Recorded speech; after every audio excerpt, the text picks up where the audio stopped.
Eita, reverbera, estamos aqui com Maria Valéria Rezende, Freire e Freira. Ah, maravilha. Por isso que lembra daquela história nossa de Por Paraty? isso que a gente sempre deu certo junto para sempre, né? Para sempre. Amor eterno, daquele que não tem perigo de romper. A gente, quando se conheceu em Paraty no ano de 2006, a gente fez uma brincadeira que estávamos casando Freire e Freira, porque a gente se deu tão bem que ficava sempre junto, tem uma fotografia nossa. E imediatamente ela teve um infarto, né? Pois foi. Um caso único. Quer dizer que na foi Flip. selado para a eternidade. Escapei da morte por causa desse amor, com certeza. Quase que eu fico viúvo, quase que eu fico viúvo. Tá bem de saúde? Como é que tá a sua saúde? Olha, tá sob controle, assim, porque eu como mais remédio do que comida, né? E vou no médico direitinho, sou super disciplinada para isso. Agora a morte não quer saber, um dia ela vai chegar. Você tem medo da morte?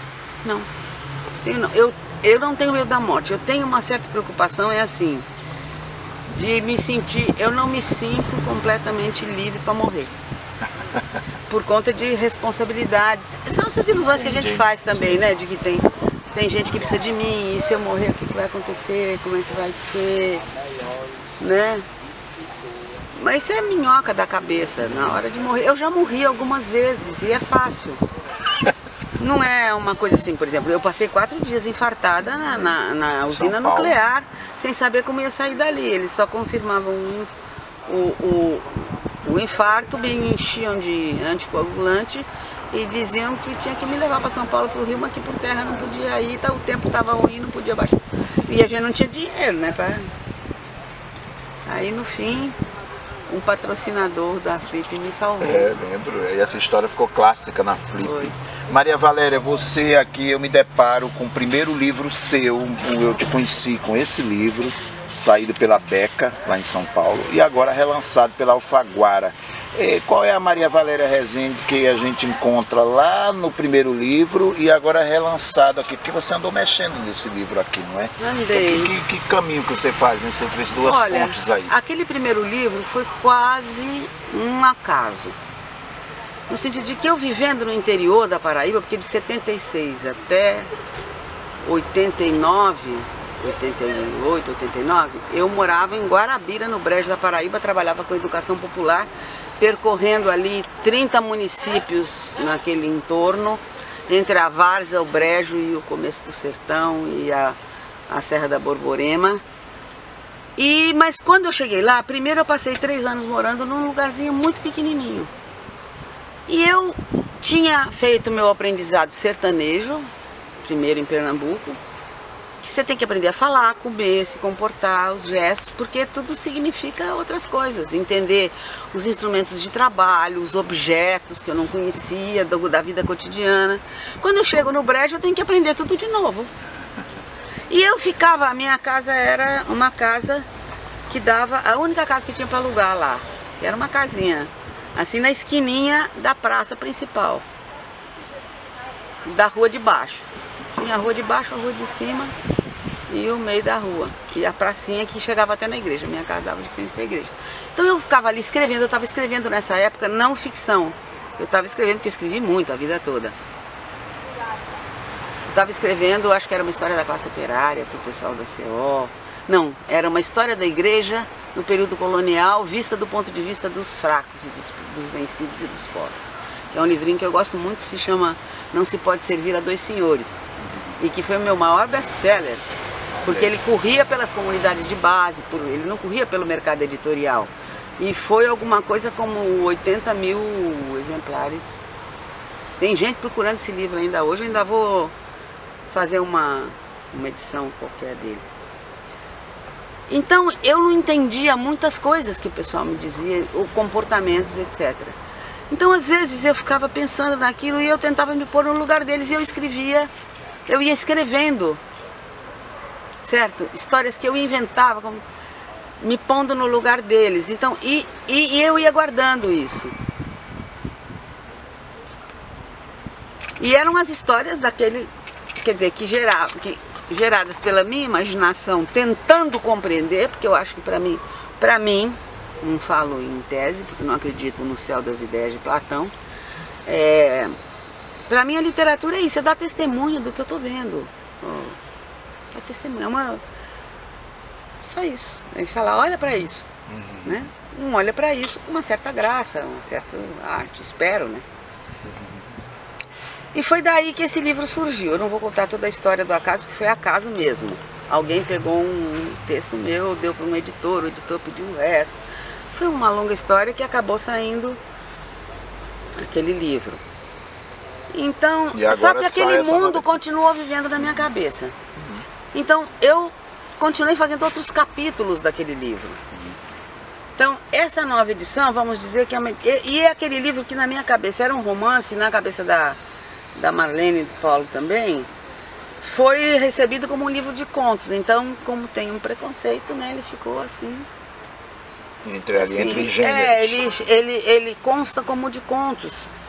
E não era. Então, quando o pessoal da Alfaguara topou reeditar, porque ele está esgotado há muito tempo, mas assim mesmo ele foi um sucesso. Ele vendeu 4.500 exemplares. Naquele tempo, de uma edição, uma editora pequenininha, né? Maravilhosa, mas pequena, porque os editores só publicavam o que eles gostavam. Isso aqui era... Aí eu então, vamos dizer que isso aqui eu remontei, eu acrescentei textos, acrescentei capítulos e remontei e mexi um pouco nos textos. Vamos dizer que é assim, ele 15 anos mais maduro, mas sem perder nada daquilo que eu acho que é o frescor inicial, porque é um livro que eu escrevi com uma voluntária ingenuidade. Que eu queria poder entender aquele mundo sem o filtro do meu mundo urbano, cosmopolita. Eu tinha andado já pelo mundo inteiro, sabe? Então eu tentava olhar para aquilo como se eu tivesse nascido ali, não sei. Então pronto, saiu esse livro e agora ele sai numa nova versão com essa capa maravilhosa. Capa linda, não é? Que é do meu amigo Diogo Drosky, que já ilustrou outros livros meus, os outros eram juvenis. Assim. E tem aqui também o teu mais recente, que não é? 40 completamente dias. Inédito, Completamente inédito, saiu 40 dias. Não faz um ano ainda, foi em abril do ano passado, eu acho. Conta um pouco do 40 dias. O 40 dias foi assim. 2 escritores foram convidados a ser curadores de um projeto que seria em vista do Frankfurt 2013, que um certo número de escritores, romancistas foram convidados a passar 15 dias no outro estado do Brasil e escrever um romance ambientado lá. Acontece que há uns 10 anos atrás, me aconteceu uma coisa, que uma noite me chamaram, a faxineira daqui de casa me chamou, que o marido dela estava acidentado no Hospital do Trauma, que é um hospital de traumatologia, que aqui o povo chama o Trauma, que estava no trauma, tinha sofrido um acidente de moto, era 10 horas da noite, eu corri lá. Eu corri lá e descobri que não havia sequer saguão para os parentes esperarem notícia do internado. Você entregava a pessoa, era só para gente que estava todo estropiado, ele sumia lá para dentro e os outros iam embora, a família ia embora, mas só que as mulheres não iam. As mulheres, as namoradas, as filhas, as mães, não iam. Então tinha um monte de mulher durante a noite sentada no meio fio, porque não tinha saguão, não tinha lugar coberto, sentada no meio fio. E eu fiquei ali. Aí eu comecei a levar uma para arrumar uma roupa para vestir, tava morrendo de frio, para comer, para tomar banho, para coisa. Eu fiquei 48 horas sem voltar para casa. E aquilo voltei para casa porque acabou o dinheiro que saía do meu cartãozinho de banco e acabou a gasolina do carro e eu voltei para casa, porque eu não podia mais fazer nada. Nesse vai e vem com essas mulheres, eu comecei a descobrir que lugares por onde eu passava com frequência, eu nunca tinha notado que havia um bequinho de 1,5 metros entre uma casa e outra, principalmente na parte mais antiga da cidade. Se você entrasse por aquele bequinho ali, você caía no outro mundo. Tinha um enclave ali de gente vivendo ali, invisível para a cidade e invisível para a sociedade. E aí eu fiquei, sabe, quando você fica com um sentimento assim de responsabilidade por essa gente, mas o que eu posso fazer? Esse choque com que não era uma coisa completamente nova para mim, mas é uma outra maneira de me chocar com a invisibilidade de tanta gente, né?